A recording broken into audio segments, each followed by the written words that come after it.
Habel pernah mengatakan, konflik antara benar dan salah bukanlah tragedi yang sesungguhnya terjadi di dunia ini, melainkan tragedi sejati terjadi ketika dua kebenaran saling bertentangan. Salam sejahtera untuk kita semua. Perkenalkan, saya Desiana sebagai pembicara pertama, rekan saya Robertus Adiwinata sebagai pembicara kedua, serta Juvensius Sumadi sebagai pembicara ketiga dari tim pemerintah SMA Pancastia Sintang. Adapun mosi yang kita bahas pada hari ini berupa penyimpangan penggunaan sosial media di internet sebagai pemicu utama adanya konflik.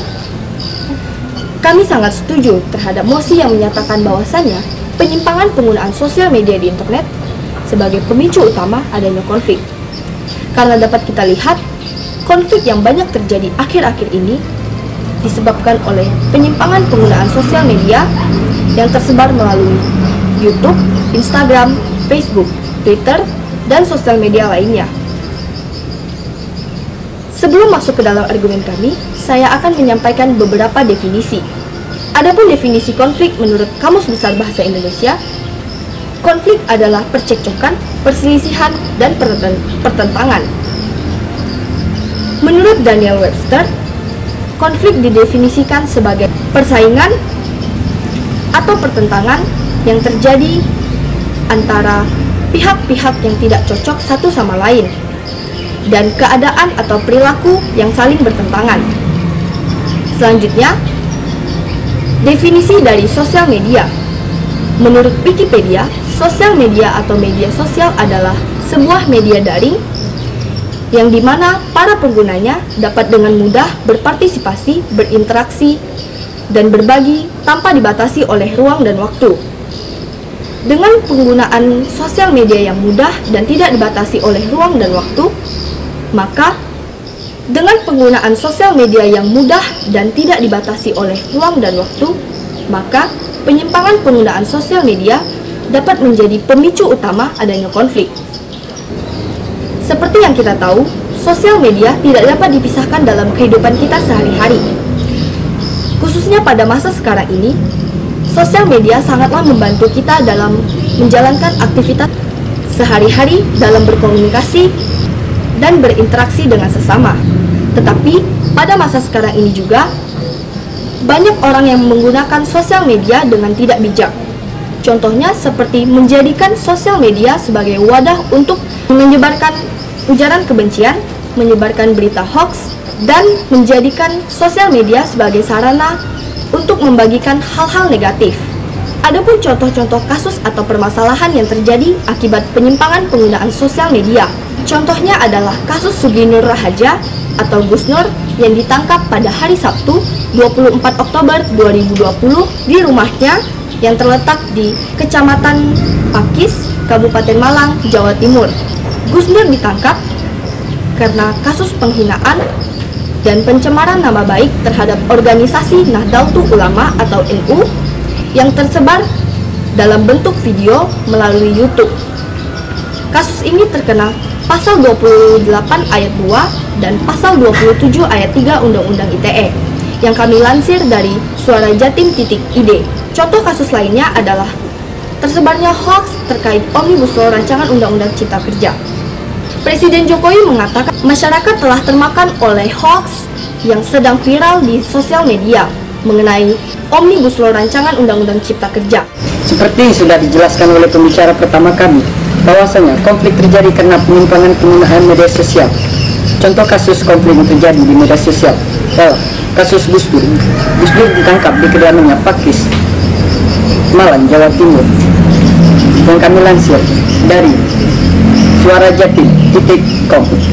Gus Nur ditangkap dikarenakan di dalam video di channel YouTube Ninja terdapat kata-kata yang berunsur kebencian dengan menghina organisasi NU. Gus Nur dijerat berdasarkan pasal 28 ayat 2 Undang-Undang ITE yang berbunyi, setiap orang yang sengaja dan tanpa hak menyebarkan informasi yang ditujukan untuk menimbulkan rasa kebencian atau permusuhan individu dan atau kelompok masyarakat berdasarkan atas sara. Dalam penangkapan, penyidik menyita beberapa barang bukti, salah satunya akun email dengan alamat ninjat@gmail.com dan beberapa bukti lainnya. Dari kasus Gus Dur, kita dapat melihat bahwa Penyimpangan penggunaan media sosial dapat menyebabkan terjadinya konflik hingga berakibat fatal. Konflik tidak bisa dipisahkan dari kehidupan masyarakat. Itulah yang menyebabkan keresahan publik karena maraknya tersebar berita-berita hoaks yang dapat menimbulkan kesalahpahaman, seperti tersebarnya hoaks mengenai rancangan undang-undang Cipta Kerja atau Omnibus Law, hingga mengakibatkan Presiden Jokowi sendiri angkat bicara pada konferensi pers Jumat 9 Oktober 2020 yang kami lansir dari nusandiali.com. Presiden Jokowi mengatakan bahwa Undang-Undang Cipta Kerja tidak membebani masyarakat dan tidak menguntungkan kelompok tertentu. Adapun 9 hoaks yang dibantah oleh Presiden Jokowi. Pertama, upah minimum dihapuskan. Hal ini tidak benar. Upah minimum atau UMR tetap ada. Kedua, upah dihitung berdasarkan jam. Hal ini juga tidak benar. Berdasarkan sistem yang sekarang, upah bisa dihitung berdasarkan waktu, berdasarkan hasil. Keempat, perusahaan bebas melakukan PHK sepihak. Hal ini juga tidak benar. Perusahaan tidak bisa melakukan PHK secara sepihak. Kelima, jaminan sosial dihapuskan. Hal ini juga tidak benar. Jaminan sosial tetap ada. Keenam, izin AMDAL dihapuskan. Ini juga tidak benar. AMDAL tetap ada. Industri besar wajib studi AMDAL ketat. Tetapi untuk UMKM ditekankan pada pengendalian dan pengawasan. Ketujuh, komersialisasi pendidikan. Hal ini juga tidak benar. Yang diatur hanyalah pendidikan formal di kawasan ekonomi khusus. Kedelapan, bank tanah.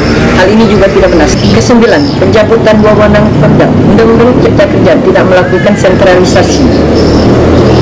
Kewenangan pemerintah daerah ke pemerintah pusat tidak ada. Inilah 9 hoaks yang menyebabkan demo besar-besaran di kota-kota besar seperti Jakarta, Bandung, dan Surabaya, hingga menyebabkan kerusakan fasilitas umum. Menurut Direktur Jenderal Samuel Abrigiani Pangerepan, kami lansir dari kominfo.go.id, bagi penyebar hoaks dapat dikenakan pidana 6 tahun penjara atau denda 1 miliar. Dari kasus yang sudah saya paparkan, bahwasannya konflik terjadi karena penyimpangan penggunaan media sosial. Konflik mudah menyebar karena media sosial tidak ada batasan ruang dan waktu. Semua informasi yang berunsur sara dan kebencian begitu cepat tersebar karena minimnya kesadaran masyarakat mengenai Undang-Undang ITE yang mengatur tentang ketertiban dalam menggunakan media sosial. Yang seharusnya media sosial itu menguntungkan menjadi merugikan bagi masyarakat.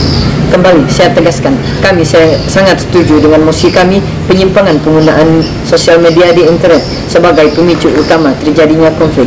Selanjutnya, argumen kami akan dielaborasi oleh pembicara ketiga. Pelanggaran penyalahgunaan media sosial kerap kali terjadi di lingkungan masyarakat.